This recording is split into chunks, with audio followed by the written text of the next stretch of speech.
ሰላም ውድ ተመልካቾቼ፣ ዛሬ ብዙ ሰዎችን የሚመኙት ግን ጥቂቶች ብቻ የሚረዱት አንድ ጉዳይ እንመለከታለን። እሱም ገንዘብ ነፃነት ነው።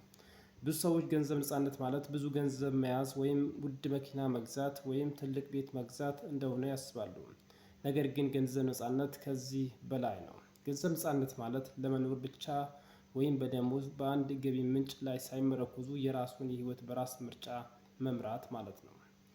በዚህ ቪዲዮ ውስጥ ገንዘብ ነፃነት ምን እንደሆነ፣ ለምን አስፈላጊ እንደሆነ፣ እርስዎ እንዴት መጀመር እንደሚችሉ እናያለን። አንደኛ፣ ገንዘብ ነፃነት ምንድን ነው? በቀላሉ ለመናገር ገንዘብ ነፃነት ማለት ገቢው ከወጪው በላይ ሲሆን ገንዘብ ጭንቀት ሳይኖርቦት ህይወት መምራት መቻል ማለት ነው።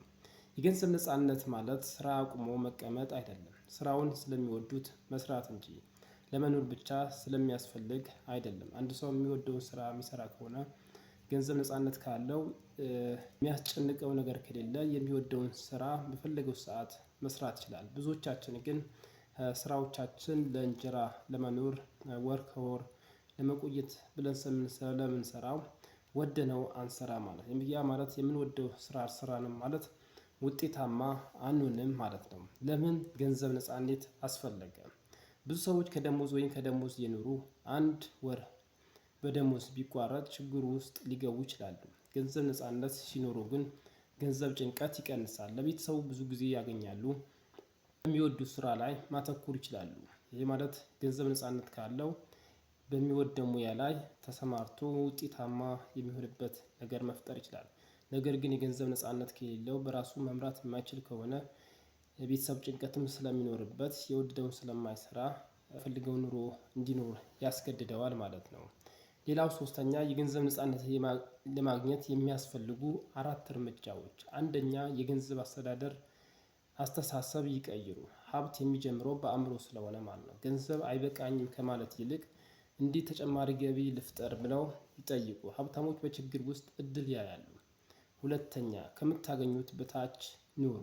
ብዙ ሰዎች ከገቢያቸው ሲጨምር ወጪያቸውም ያሳድጋሉ። ይሄ ማለት ከሚኖረው በታች የሚኖር ከሆነ ገቢ በሚጨምርበት ሰዓት ኢንቨስትመንት ማሳደግ ይችላል። ነገር ግን ከሚገባው በላይ ወጪ እያወጣ ከሆነ ከሚያገኘው በላይ የሚያወጣ ከሆነ ሁልጊዜ በእዳ ውስጥ መኖሩ አይቀሬ ነው ማለት ነው። ስለዚህ ወደፊት የሚያስብ ከሆነ ከሚኖረው ከሚያገኘው በታች መኖር መቻል አለባት። ሶስተኛ፣ ተጨማሪ ገቢ ምንጮችን ይፍጠሩ። በአንድ ገቢ ላይ ብቻ በመርኮዝ አደገኛ ነው። ተጨማሪ ገቢ ምንጮች ያስፈልጋል።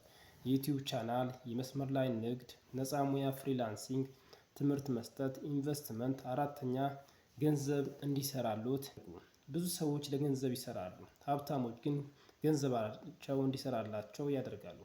ይህ በቁጠባ በኢንቨስትመንት በተለያዩ ንብረቶች አማካኝነት ይሆናል። የሚሰሩት ስህተት ብዙ ገንዘብ ካገኙ በኋላ ሀብታሞች እንደሚሆኑ ያስባሉ። እውነታው ግን ሀብታም የሚመጣው በዲሲፕሊን እና በእቅድ በትዕግስት ነው። ትንሽ ገቢ ያላቸው ሰዎች በጥበብ ካስተዳደሩ ወደ ገንዘብ ነፃነት ሊደርሱ ይችላሉ።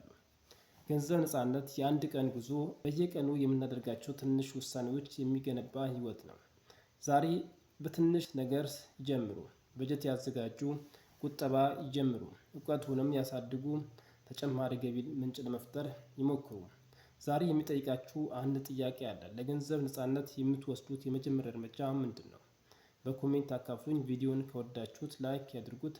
ለተጨማሪ የገንዘብ ነፃነት ትምህርቶችንም ቻናሉን ይከታተሉ።